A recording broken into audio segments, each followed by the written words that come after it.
Bonjour à tous et bonjour Église de Villeurbanne. Voilà, malgré ce petit moment de confinement, on voulait prendre un temps pour vous bénir et vous souhaiter un très bon dimanche. À bientôt, soyez bénis. Soyez bénis.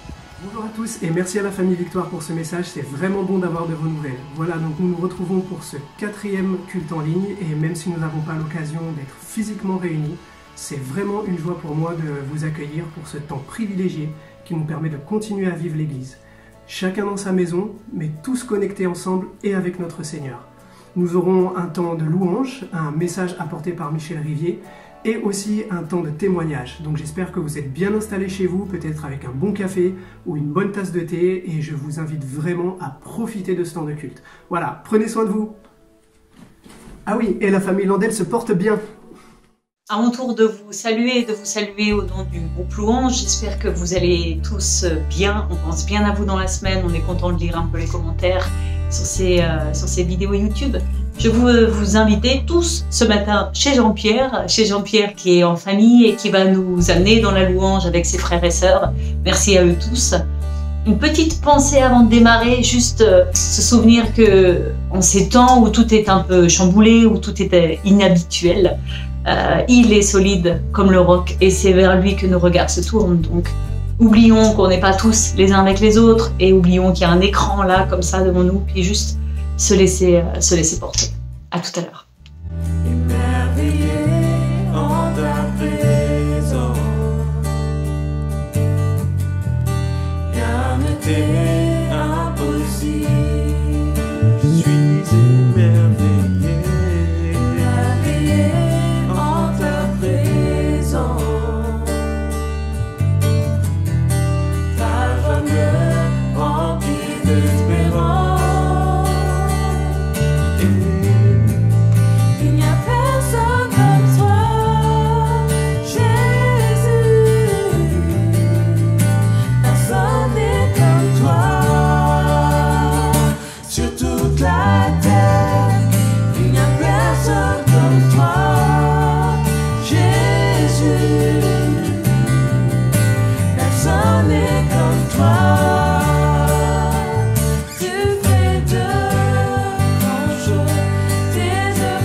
Je voudrais ce matin partager avec vous quelques réflexions sur ce thème. Comment tirer les leçons de cet événement? L'épidémie de Covid-19 qui sévit dans le monde entier va certainement entraîner de nombreuses conséquences sociales, économiques et tant d'autres. Mais ce n'est pas tellement le but de mon exposé ce matin. Je voudrais plutôt voir avec vous, pratiquement, quelles leçons je peux retirer de ces événements pour ma vie chrétienne et comment puis-je les appliquer. Donc nous verrons 3 domaines. Le premier domaine, c'est ma confiance en Dieu va être augmentée. Vous savez, quand j'entends les médias, les interviews des journalistes, les discussions sur les réseaux sociaux, sur BFM, etc., on voit que d'une manière générale, il y a un sentiment de crainte, de peur quant à l'avenir. Et c'est normal. Et sans tomber dans un pessimisme exagéré, c'est normal. Mais pour nous en tant que chrétiens, qui sommes abreuvés de toutes ces informations, si nous connaissons, et je sais que vous connaissez, notre Dieu, comme un papa céleste, nous sommes ses enfants, sa propriété privée. Alors, pourquoi s'inquiéter? Et je vous citerai ce passage qui est cité actuellement de nombreuses fois dans Ésaïe chapitre 30 verset 15 qui nous dit ceci, je le lis, « C'est dans le calme et la confiance que sera votre salut, c'est dans le calme et la confiance que sera votre force, dans la tranquillité, le repos. » Il y a de cela quelque temps, lors d'un culte, le culte était fini, donc je sortais de la salle, et je suis tombé sur notre frère Pascal, qui tenait son petit bébé dans les bras. Et le petit bébé, il dormait. Oh, il dormait de tout son poids. Il ne prenait pas attention au bruit autour, aux gens qui le frôlaient, aux discussions, etc. Non, la seule chose qui lui suffisait, c'était d'être dans les bras de son papa, de dormir, de se reposer en lui.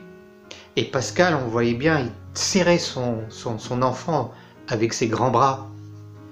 Et je me suis dit, en sortant de l'église, voilà un exemple concret de ce que c'est que la confiance en Dieu. C'est-à-dire, je me décharge sur lui de tout. Je me décharge sur lui de toutes mes inquiétudes, de toutes mes difficultés, de tous mes problèmes, et notamment un verset que je voudrais vous citer, qui va dans ce sens, c'est dans l'évangile de Matthieu, au chapitre 6, versets 25 à 34. C'est pourquoi je vous dis, ne vous inquiétez pas de ce que vous mangerez et boirez pour vivre, ni ce dont vous habillerez pour votre corps. La vie n'est-elle pas plus que la nourriture et le corps plus que le vêtement? Regardez les oiseaux du ciel, ils ne sèment pas et ne moissonnent pas. Ils n'amassent rien dans des greniers. Et votre Père Céleste les nourrit. Ne valez-vous pas beaucoup plus qu'eux? Qui de vous, par ses inquiétudes, peut ajouter un instant à la durée de sa vie? Et pourquoi vous inquiétez au sujet du vêtement? Étudiez comment poussent les plus belles fleurs des champs. Elles ne travaillent pas et ne tissent pas. Cependant, je vous dis que Salomon lui-même, dans toute sa gloire, n'a pas eu d'aussi belle tenue que l'une d'elles. Si Dieu habille ainsi l'herbe des champs qui existe aujourd'hui et qui demain sera jetée au feu, ne le fera-t-il pas bien plus volontiers pour vous, gens de peu de foi? En effet, tout cela, ce sont les membres des autres peuples qui le recherchent. Or, votre Père Céleste sait que vous en avez besoin. Recherchez d'abord le royaume et la justice de Dieu, et tout cela vous sera donné en plus. Ne vous inquiétez donc pas du lendemain, car le lendemain aura soin de lui-même. À chaque jour suffit sa peine. Alors, décharge-toi sur lui, de tout ton cœur. Comme ce petit bébé se repose complètement entre les bras de son papa, ne prétends pas attention à ce qui peut l'entourer confie-toi en Dieu qui est ton Papa céleste, qui est là, prêt à te prendre dans les bras et à te donner sa paix. Mais peut-être quelqu'un me dira, oui, ce que tu dis Michel, c'est bien. Ce que dit la parole de Dieu dans Matthieu 6, c'est bien. Mais tu ne sais pas, Michel, la situation difficile que je suis en train de vivre actuellement. Tu ne peux pas la comprendre. Écoute-moi bien. Ce que je te partage, c'est pas quelque chose que j'ai lu, mais je l'ai vécu personnellement dans ma vie, de nombreuses fois. Tu me connais. Tu as déjà entendu plusieurs fois mon témoignage. Orphelin à 18 ans, je me suis retrouvé seul dans la vie, fils unique. Tous mes repères se sont écroulés. Tout était la catastrophe. Et pourtant, d'avoir mis ma confiance en Dieu ne m'a jamais déçu. Et il n'y a pas si longtemps, il y a 1 an à peu près, tu sais, que j'ai perdu un petit-fils. Et là encore, le fait de mettre sa confiance en Dieu, dans le Seigneur, ça marche. C'est pour ça que je t'encourage à faire cette démarche. Fais cette démarche. Parfois, on est un peu comme les disciples dans la barque. La tempête vient et on fait tous nos efforts possibles pour s'en sortir. On écope l'eau, on fait ceci, on essaye telle solution, telle solution, telle solution. Et au bout d'un certain temps, ayant épuisé toutes les solutions, on se demande, mais comment je vais faire? Et c'est là que brusquement on se rappelle que Jésus est dans la barque en train de dormir. Le Christ nous a dit, à la fin des évangiles, qu'il était avec nous tous les jours jusqu'à la fin du monde. Tous les jours veut dire dans les moments bons, comme dans les moments difficiles. Il est là. Et il n'attend qu'une chose, c'est que nous puissions lui faire, l'appeler. Il viendra nous donner sa paix, sa confiance, qui nous permettra de traverser cette épreuve. Oui, je crois dans mon cœur que le peuple de Dieu, nous chrétiens, enfants de Dieu, nous allons découvrir d'une manière encore plus grande durant ces événements ce qu'est la confiance en ce Dieu d'amour manifesté par Jésus-Christ. Le deuxième point important, c'est que cette crise nous donne des occasions de témoigner. Vous savez, quand tout va bien, quand il y a le travail, les sorties, les distractions, les sorties en boîte, les repas avec les amis, les visites, etc., la vie sociétale dans toute son étendue. Dieu n'en a pas besoin. Qu'est-ce que Dieu peut m'apporter? On a tout. Mais pendant ce temps de confinement, il y a beaucoup de choses qui sont remises à plat. Et comme vous, j'entends également les médias qui disent, mais avec ce confinement, avec ces choses, les valeurs futiles ont tendance à disparaître et les gens sont à la recherche de valeurs plus stables, plus fortes, plus fermes. Bien sûr, quand l'abondance est là, Dieu on n'en occupe pas. Mais c'est peut-être est-ce le moment, nous en tant que chrétiens, à être un témoin de lui. Vous savez, les gens sont déboussolés, les gens sont inquiets. Et que s'ils tombent sur quelqu'un qui leur dit « Moi je suis en paix, parce que je connais un Dieu d'amour qui me donne sa paix », ça va les interpeller. Nous sommes le sel de la terre. Et je citerai un passage de Jésus qui se trouve dans l'évangile de Luc, au chapitre 14 et verset 34, où Jésus nous dit ceci. « Le sel est une bonne chose. Mais si le sel perd sa saveur, avec quoi l'assaisonnera-t-on? Il n'est ni bon ni pour la terre, ni pour le fumier. On le jette dehors.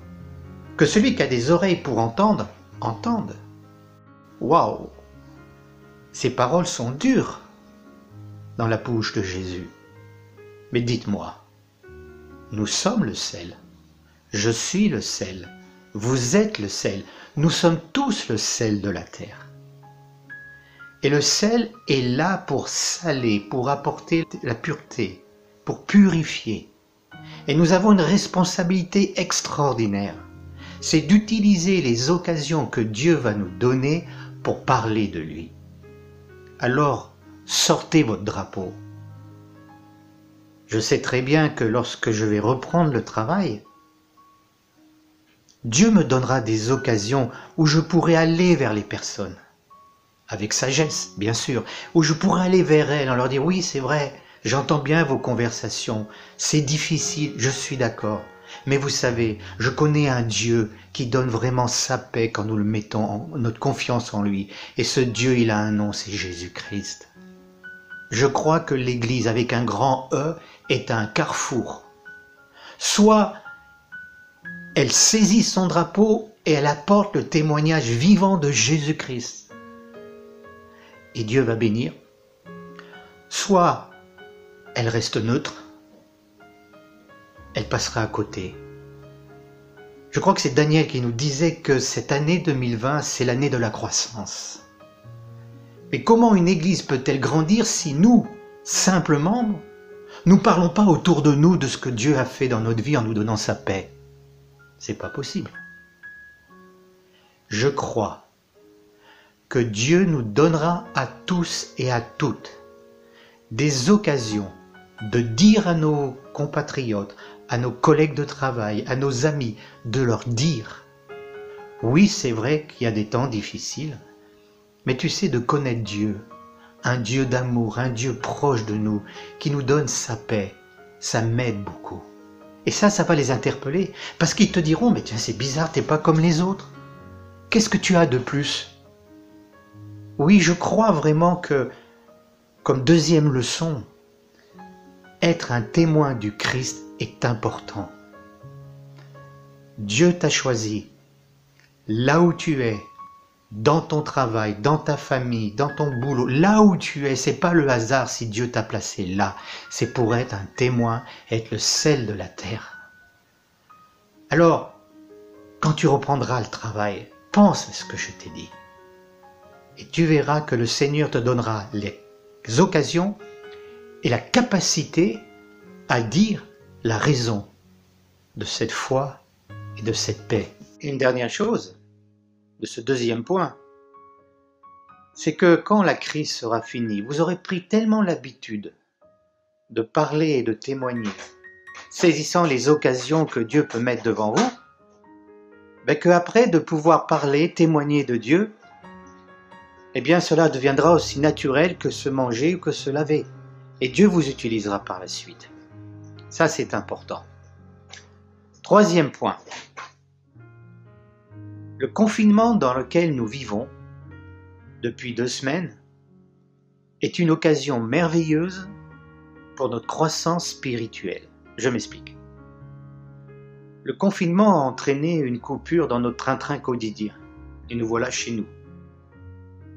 Avec les enfants, il y a l'ordi, il y a Netflix, les jeux vidéo, aller sur Internet, envoyer des mails, consulter ceci, tel ou tel site. Eh bien, pourquoi ne pas profiter de ce temps où tout est arrêté, confiné, pour passer plus de temps avec notre Dieu? Je ne parle pas de notre culte personnel que nous avons chaque jour. Non, je dis de ces temps extra que nous pouvons prendre parce que nous avons du temps avec notre Dieu. Et permettez-moi de prendre un exemple qui a déjà dû être utilisé de nombreuses fois, c'est celle d'un chêne. Un chêne, vous savez, a besoin de racines profondes pour s'enraciner, mais aussi pour aller chercher l'eau dans les nappes phréatiques. Mais également, un chêne a également besoin de lumière pour faire ce mécanisme de photosynthèse et pouvoir se développer, avoir des branchages, des feuilles, pour permettre à de nombreux animaux de la forêt qui grouillent tout autour de lui de trouver un repos par rapport à la chaleur du jour. Eh bien, reprenons ces 2 petits points. Un chêne a besoin de racines pour aller chercher l'eau des nappes phréatiques et pour s'enraciner. Pourquoi ne pas profiter de ce temps pour étudier la Bible? Étudier un livre en particulier, peut-être quelqu'un dit « Ah bah oui, ça fait longtemps que je voudrais bien étudier, je sais pas moi, le livre du prophète Jérémie. » Eh bien pourquoi ne pas profiter de ce temps pour étudier, faire une étude détaillée de ce livre? En fin de compte, il y a 66 livres dans la Bible, donc vous avez le choix. Mais c'est important dans ces temps de calme, de tranquillité, de coupure de notre train-train quotidien, de passer plus de temps à étudier la parole de Dieu. Parce que cela va nous faire grandir, cela va nous faire permettre d'acquérir plus de force, plus d'affermissement en lui. Et puis, la deuxième, un arbre, il a besoin de la lumière. Alors le mécanisme de la photosynthèse, l'exposition au soleil, ça veut dire la prière. Passons plus de temps à prier notre Dieu, à le chercher, à prier pour nos voisins, pour nos familles, pour notre Église, pour les responsables, mais surtout aussi de prier pour nos responsables politiques, de prier pour notre président Macron, de prier pour le Premier ministre Édouard Philippe, de prier pour notre ministre de la Santé Olivier Véran, qui n'ont pas une tâche facile à gérer toutes ces choses. Ils ont besoin de nos prières. Comme vous, vous avez besoin de nos prières. Prions, passons du temps. Vous avez vu cette proposition de vendredi de prière sur 24 heures. C'est très bien, engagez-vous. Déjà, de nombreuses personnes se sont engagées. Engagez-vous encore plus. Mais il est important que nous puissions prier, développer notre vie de prière durant ces temps. Vous savez, je ne vous apprends rien. La prière est une puissance. Regardez Élie, vous connaissez ce passage de Jacques, je vous le cite, dans Jacques 5, 17. Élie était un homme de la même nature que nous. Il pria avec instance pour qu'il ne pleuve point, et il ne tomba point de pluie sur la terre pendant 3 ans et 6 mois. Puis, il pria de nouveau, et le ciel donna de la pluie, et la terre produisit son fruit. Un homme de la même nature que nous, même faiblesse que nous. Il a connu un burn-out. Dans le désert, il a demandé le suicide. Et pourtant, Dieu ne l'a pas rejeté dans son burn-out. Dieu ne l'a pas rejeté dans sa dépression. Dieu ne l'a pas rejeté dans cette tentative de suicide. Au contraire, il est venu vers lui, il a répondu à ses besoins, il a fortifié par une nourriture particulière. Et avec cette nourriture, il est allé rencontrer Dieu. Et là, Dieu l'a béni, lui a parlé et lui a donné d'autres directives pour son ministère. Mais pourtant, quand il a prié, la pluie s'est arrêtée. Donc nous voyons que la prière est importante. Chaque chrétien qui a reçu Jésus-Christ dans sa vie est un Élie. Malgré nos faiblesses, malgré nos péchés, malgré mon péché à moi, Michel, mes fautes, mes faiblesses, on est tous pareils. Personne ne peut dire, moi, il n'y a pas de problème. Non, on est tous dans le même sac. Mais ce qui est extraordinaire, c'est que la prière, dans le nom de Jésus, est une puissance, renversant toute autorité, toute puissance, toute hauteur. Alors profitons de ce temps de repos pour développer, enraciner notre vie de prière. C'est important. Je terminerai donc ce message par ce passage de Romains 8, versets 37 à 39. Au contraire, dans tout cela, nous sommes plus que vainqueurs grâce à celui qui nous a aimés. En effet, j'ai l'assurance que ni la mort, ni la vie, ni les anges, ni les dominations, ni le présent, ni l'avenir, ni les puissances, ni la hauteur, ni la profondeur, ni aucune autre créature ne pourra nous séparer de l'amour de Dieu manifesté en Jésus-Christ notre Seigneur. Alors, on se remémore ces 3 points. Confiance en Dieu qui va augmenter. Des occasions merveilleuses de témoignages que Dieu va me donner. Profitons de ce temps de repos, de confinement forcé, pour approfondir notre vie spirituelle comme un chêne en étudiant la parole de Dieu et en priant davantage. Prier en langue, louer Dieu, apporter les sujets, prions pour notre gouvernement. Les sujets sont tellement nombreux. Le personnel hospitalier qui travaille dur, à flux tendu, les malades qui sont hospitalisés, qui sont en réanimation, les sujets sont tellement importants. Alors prions. Je vous propose, eh bien, que nous ayons maintenant un temps de prière. Et je vous demande de prier avec moi. Seigneur, merci pour ta parole qui est la vérité. Je te demande pour moi le premier, que je puisse mettre en pratique ces 3 points. Ma confiance en toi, que je puisse témoigner de toi là où tu me mettras, et que je puisse profiter de ce temps de repos pour te chercher. Je te le demande, aide-moi. C'est toi qui mets dans nos cœurs le vouloir et le faire. Notre capacité vient de Dieu. Alors Seigneur, viens, je m'abandonne entre tes mains. Au nom de Jésus. Amen. Et alors que nous sommes en prière, si quelqu'un est chargé de fardeaux lourds, je veux te rappeler ce passage de l'Évangile où Jésus nous dit « Venez à moi, vous tous qui êtes fatigués et chargés, et je vous donnerai du repos, car mon joug est doux, mon fardeau est léger. » Le Seigneur est là. Peut-être quelqu'un est comme un noyau qui se débat. Il a tout essayé, il est épuisé, il va peut-être couler. Et il ne voit pas qu'il a une main, au-dessus de lui, au-dessus de sa tête, parce qu'il était trop occupé par ce qui l'entourait.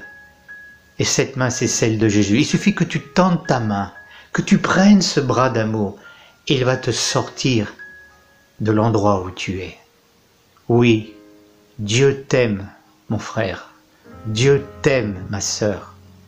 Et il a préparé pour toi, comme le dit Jérémie, des projets de paix et de bonheur, afin de te donner un avenir et de l'espérance. Sois encouragé ce matin. Au nom de Jésus.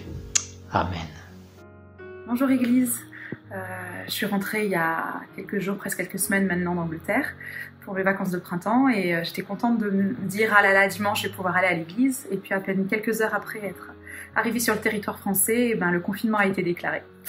Bon voilà, c'est comme ça. Mais par contre je me dis qu'à chaque fois que je regarde le dimanche le culte en ligne, je suis contente de savoir qu'on est tous en train de regarder ensemble et qu'il y a quand même toujours cette unité, même si on n'est pas physiquement côte à côte. Je voulais vous partager un petit témoignage sur l'amour de Dieu.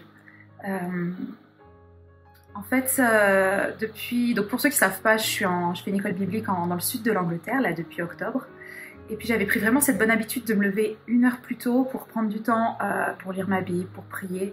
Et je voyais vraiment, dans ma vie en tout cas, je voyais vraiment la différence dans la vie de ma journée. Ma journée, j'étais plus en paix, plus en joie, peu importe ce qui se passait, je me sentais mieux. Et là, les dernières semaines, j'arrivais plus trop à le faire. À chaque fois, j'étais de mon réveil, je repoussais, je me disais allez, je dors encore 5 minutes. Et puis finalement, vous savez, quand on dit 5 minutes, on se réveille 1 heure plus tard. Donc voilà, et je me rendais bien compte que mes journées, elles en étaient impactées. Alors, j'essayais très durement de me dire allez, demain, je mettais mon réveil un peu plus loin, de me dire allez, comme ça te force à te lever, t'allumes ta lumière. Mais bon, il n'y avait rien qui y faisait. Et je me suis rendu compte au bout d'un moment qu'en fait, par mes propres forces, j'y arriverais pas. Donc un soir, avant de me coucher, j'ai prié, j'ai dit écoute Seigneur, j'y arriverai pas sans toi, de me lever plus tôt et d'avoir ce temps avec toi, ce temps dont j'ai vraiment besoin. Je te demande vraiment ton aide. Et donc j'ai éteint la lumière et je me suis endormie. Et dans ma tête, je me suis dit bon là, en demandant à Dieu, je sais que ça va marcher, je sais que je vais y arriver. Et je m'attendais à, un peu comme moi, je peux me parler, genre une grosse voix qui me dise allez, lève-toi, ou voilà, qui me donne une énergie de fou pour me lever et que je me dise allez. Et puis le lendemain matin, mon réveil a sonné, j'ai tendu mon bras pour l'éteindre et me dire allez, encore 5 minutes. Et là, en fait, dans ma tête, j'ai eu une voix très douce qui m'a dit mais non, lève-toi. Et cette voix, elle était tellement douce et tellement pleine d'amour qu'en fait, ça m'a réveillée tout de suite, me dire mais oui, il faut que je me lève, il faut que je passe du temps avec Dieu. Et j'ai éteint mon réveil, j'ai allumé ma lumière et je me suis levée. Je crois que je me suis jamais levée aussi facilement de ma vie. Et en fait, ça m'a beaucoup fait réfléchir, de me dire, bah oui, moi je pouvais me parler dur et essayer de me motiver presque en me menaçant. Et en fait, Dieu, il fonctionne pas comme ça. Et Dieu, il a juste pris une voix douce et une voix remplie d'amour. Et ça a suffi pour avoir plus d'impact en moi que toutes les fois où j'ai pu me parler durement. Et voilà, je voulais juste vous partager ça pour qu'on puisse réfléchir sur toutes les fois où on va se parler dur, ou alors parfois on s'attend à ce que Dieu nous parle durement, mais en fait Dieu nous parle toujours avec une voix vraiment pleine d'amour. Voilà. Je vous souhaite une très bonne fin de journée et puis continuez d'expérimenter l'amour de Dieu dans votre vie.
Jusqu'aux confins des mondes.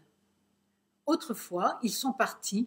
Les aventuriers faire fortune, les explorateurs conquérir le nouveau monde, les illuminés se sacrifier pour leur foi, les patriotes pour leur drapeau, les scientifiques élargir leur champ d'études, les opportunistes leur champ de prospection, et j'en oublie certainement.